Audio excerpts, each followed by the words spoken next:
Hello everyone. तो चलिए आज मैग्नेटिक फ्लक्स के बारे में पढ़ेंगे। मैग्नेटिक फ्लक्स बहुत ही इम्पोर्टेंट चैप्टर है 12th क्लास के लिए।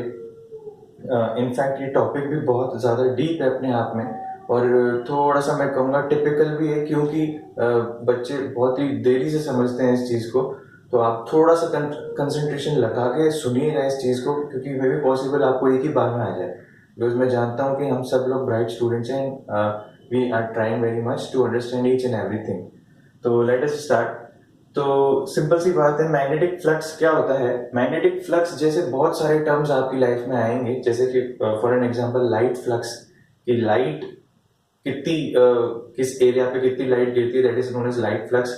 Sound flux, electric flux, magnetic flux, ऐसे बहुत सारे वर्ड्स आएंगे। अभी जो एट प्रेजेंट हमारे लिए आया है वो मैग्नेटिक फील्ड के अंदर मैग्नेटिक फ्लक्स आया है। तो मैग्नेटिक फ्लक्स होता है कि कितनी मैग्नेटिक फील्ड लाइन एक एरिया से जा सकती हैं, उसको बोलते हैं मैग्नेटिक फ्लक्स।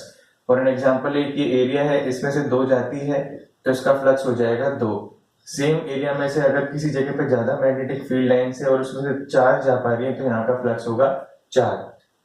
ठीक है। तो फ्लक्स होता है कितनी ज्यादा लाइन किसी एरिया से जा सकती है। तो अगर एरिया सेम है, इधर दो लाइन जा पा रही है, इधर चार जा पा रही है, तो इसका फ्लक्स ज्यादा है।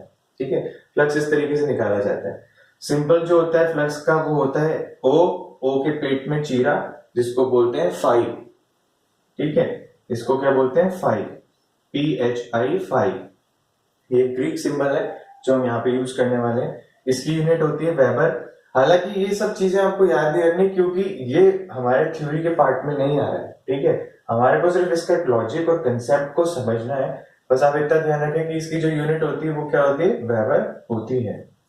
राइट। अब फ्लक्स किन फैक्टर पे डिपेंड करता है? देखो, सबसे पहली चीज और प्रायोरिटी वाली है कि number of magnetic field line. जितनी ज्यादा फील्ड लाइन होंगी उतना ज्यादा फ्लक्स होगा, ये आपने यहाँ देख ही लिया। अब आप जरा मुझे बताइए, अगर फील्ड लाइन ज्यादा है, सपोज इधर भी फील्ड लाइन है, इधर भी फील्ड लाइन है, इधर भी फील्ड लाइन है, इतनी ज्यादा फील्ड लाइन है, बट मेरा एरिया कम है, तो मेरा फ्लक्स भी इसमें से चार ही पास हो पा रहा है। अगर मेरा एरिया ज्यादा होता तो क्या मैं ज्यादा फील्ड लाइंस को अंदर से पास करवा पाता? और ज्यादा फील्ड लाइन अंदर से पास हो पाती तो क्या मैं कहता कि जो है मेरा फ्लक्स अब ज्यादा हो गया? तो इसीलिए मैंने एक फैक्टर और लिखा है, यानी कि फ्लक्स एरिया पे भी डिपेंड करता है। आपकी रिंग या आपका जो भी लूप है, वो जितना ज्यादा बड़ा साइज का होगा उतनी ज्यादा मैग्नेटिक फील्ड उसके अंदर से हम ले जा पाएंगे और उतना ही ज्यादा फ्लक्स हम बना पाएंगे। तो दूसरा इंपॉर्टेंट फैक्टर होता है कि flux is directly proportional to area. एक और इम्पोर्टेंट फैक्टर है, वो ये है कि अगर आपका लूप ऐसे रखा हुआ है और मैग्नेटिक फील्ड लाइन ऐसे जा रही है, तब तो ये जो पूरा एरिया है इसके सामने है और इसके अंदर से मैग्नेटिक फील्ड लाइन जा पा रही है। राइट। बट जब एरिया ऐसे हो जाएगा, यानी कि जब लूप इस तरीके से रखा रहेगा, तो इस विड्थ के अंदर से कोई मैग्नेटिक फील्ड लाइन पास नहीं कर पा रही है। और जब इसमें से मैग्नेटिक फील्ड लाइन पास नहीं कर पा रही है, तो ऐसे केस में जो है हम फ्लक्स को जीरो मानते हैं। राइट। अब ये तो हो गया फ्लक्स की पहचान कैसे होगी। ठीक है, कि फ्लक्स कब जीरो है, कब मैक्सिमम है। अगर मैं आपको दोबारा से बताऊं, एक और एग्जांपल यूज करें अगर अपन, तो अपन इसको इस तरीके से भी देख सकते हैं, जैसे कि फॉर एन एग्जांपल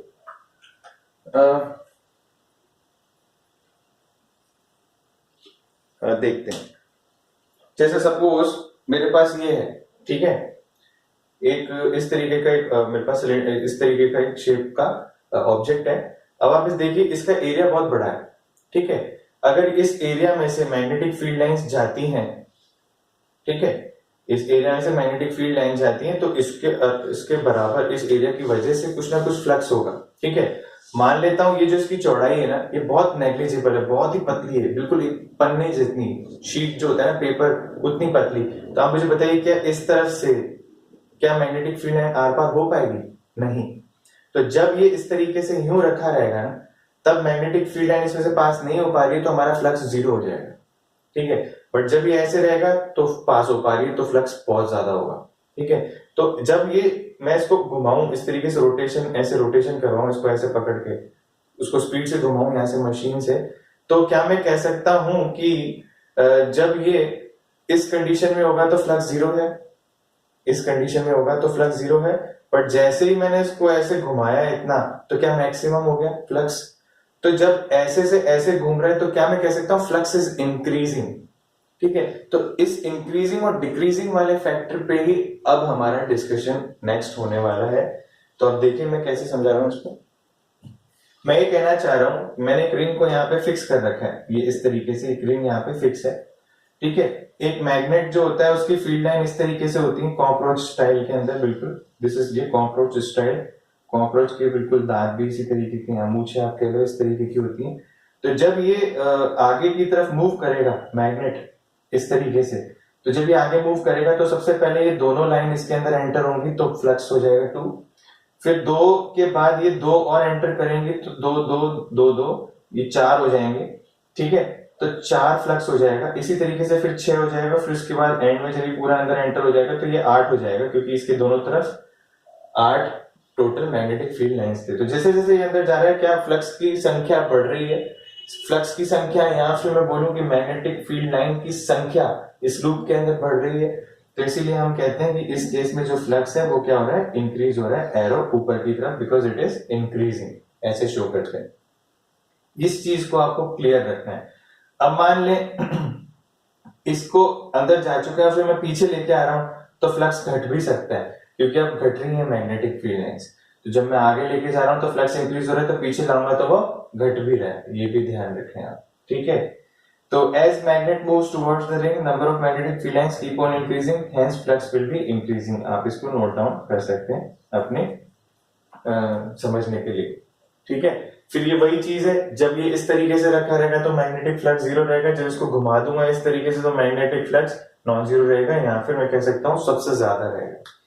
ठीक है, तो इस तरीके से ये भी पता चलता है कि सिर्फ घुमाने घुमाने से यानी कि एंगल से भी जो है फ्लक्स की वैल्यूज बदलती हैं, इसलिए फ्लक्स एंगल पे भी डिपेंड करता है। ये थर्ड पॉइंट है, बट ये एक हायर लेवल के लिए, तो इसको हम स्किप भी कर सकते हैं। ठीक है, फिर आती है बारी इलेक्ट्रोमैग्नेटिक इंडक्शन की। इस फ्लक्स को हम पढ़ क्यों रहे हैं, इसका क्या यूज है, इसके बारे में हम जानते हैं। अब सुने, लाइफ का एक सूल होता है कि आप जो चीज को चाहते हो ना, हमेशा उसके लिए सबसे ज्यादा चैलेंजेस, मुश्किलें कह लो, या फिर मतलब अड़चने, रुकावटें आप कह लो, बहुत आती हैं। ठीक है, अगर आपका स्ट्रॉन्ग डिटर्मिनेशन यानी कि आपका विल आपको कहता है कि नहीं मुझे करना ही है, करना ही है, किसी भी कीमत पे मुझे इसको हासिल करना ही है, सक्सेस चाहिए मुझे, तो आप अगर उस विल से काम करते हो तो वो चीज आपकी डेफिनेटली पूरी होती है। But it is a bit obvious कि जो भी इंसान जो भी पाना चाहता है वो चीज उससे बहुत ज्यादा दूर जाती जाती है, या फिर उसके लिए चैलेंजेस और बढ़ते जाते हैं और कठिन से कठिन होते जाते हैं आगे जाके। ठीक है, तो इन्हीं नियम के ऊपर, क्योंकि आप सभी ने एक्सपीरियंस किया हुआ है, मैंने भी एक्सपीरियंस किया हुआ है, तो इन कॉमन नियम के ऊपर ही हम लोग इस टॉपिक को समझेंगे। ठीक है, बहुत ही शानदार ट्रिक है ये वाली, और आपको याद भी हो जाएगी। तो पहली चीज तो ये कि कोई भी चीज आसान नहीं है, मतलब जिस चीज को हम पाना चाहते हैं वो हमसे दूर जाती है, और जिस चीज से हम नफरत करते हैं वो पास आती है, सब उल्टा होता है। ठीक है, एग्जाम में आप जो पढ़ के जाते हो वो कभी नहीं आता, और जो नहीं पढ़ के जाते हैं वो आ जाता है। ठीक है, ये हम जानते हैं। ठीक है, बिल्कुल सेम वैसे ही है। और दूसरी चीज, हम सब जानते हैं कि ना कोई भी अपने आप को बदलना भी नहीं चाहता, जो जैसा है वो वैसा ही रहना चाहता है, बदलाव किसी को पसंद नहीं है। ठीक है, तो कुछ इसी तरीके की चीजें अब होने वाली है हमारे साथ। तो देखिए क्या होता है, जब ये मैग्नेट रिंग की तरफ जाता है तो आप देखो नंबर ऑफ लाइंस बढ़ रही थी, तो क्या मैं कह सकता हूँ फ्लक्स जो है रिंग के अंदर इंक्रीज हो रहा है, तो मैंने यहाँ पे लिखा है फ्लक्स इज इंक्रीजिंग। अब रिंग नहीं चाहता कि मेरे अंदर से फ्लक्स ये ज्यादा इंक्रीज हो, तो रिंग क्या चाहता है खुद कि ये फ्लक्स जो बढ़ा है ना इसको कम करो, आप वापस वैसे ही लेके आओ जैसा पहले था। तो ring opposes this change, ring wants to reduce the flux which magnet has increased. तो रिंग चाहता है कि वो घट जाए। अब फ्लक्स को घटाने के हमारे पास दो तरीके थे। ठीक है, एक था बाय हम रिड्यूस कर दें एरिया को घटा दें तो फ्लक्स घट सकता है, या फिर मैग्नेटिक फील्ड लाइन को घटा दें तो घट सकता है। अब मेरी बात ध्यान से सुनना, एरिया को घटाना मतलब रिंग को छोटा करना, रिंग को छोटा करना मतलब मुझे बाहर से फोर्स लगाना पड़ेगा, वो तो है ही नहीं रिंग के पास। हमने फर्स्ट लॉ के अंदर 9th में पढ़ा था, इनर्शिया, यानी कि किसी भी बॉडी को आप तब तक मूव नहीं करा सकते जब तक बाहर से कोई एक्सटर्नल फोर्स ना हो, यानी कि उसका शेप भी चेंज नहीं हो सकता, उसकी साइज भी चेंज नहीं हो सकती, वो जैसा था वैसे ही रहेगा। तो ये तो ऑप्शन रिड्यूसिंग एरिया तो पॉसिबल ही नहीं है, क्योंकि हम फोर्स तो लगाएंगे, हाथ भी नहीं लगा रहे हैं उस चीज को। तो दूसरा ऑप्शन आता है रिड्यूसिंग मैग्नेटिक फील्ड। अब मैग्नेटिक फील्ड जब ये अंदर जा रहा है तो मैग्नेटिक फील्ड तो बढ़ रही है, तो पीछे लाएंगे इसको तो फिर हाथ लग जाएगा, अपना फोर्स हो जाएगा, तो वो हम इसको मैग्नेट को पीछे भी नहीं ला सकते। यानी कि कुछ और ही चीज होगी यहाँ पे जो मैग्नेटिक फील्ड को घटाएगी। अब वो क्या होगी समझना है इसको, बहुत इंपॉर्टेंट है। जब ये मैग्नेट अंदर जा रहा था तो मैग्नेटिक फील्ड लाइंस की डायरेक्शन थी कुछ ये रेड एरो की तरह, ध्यान से देखना है, ये रेड एरो की तरह थी, ठीक है, कुछ इस तरीके से थी मैग्नेट की मैग्नेटिक फील्ड्स की डायरेक्शन।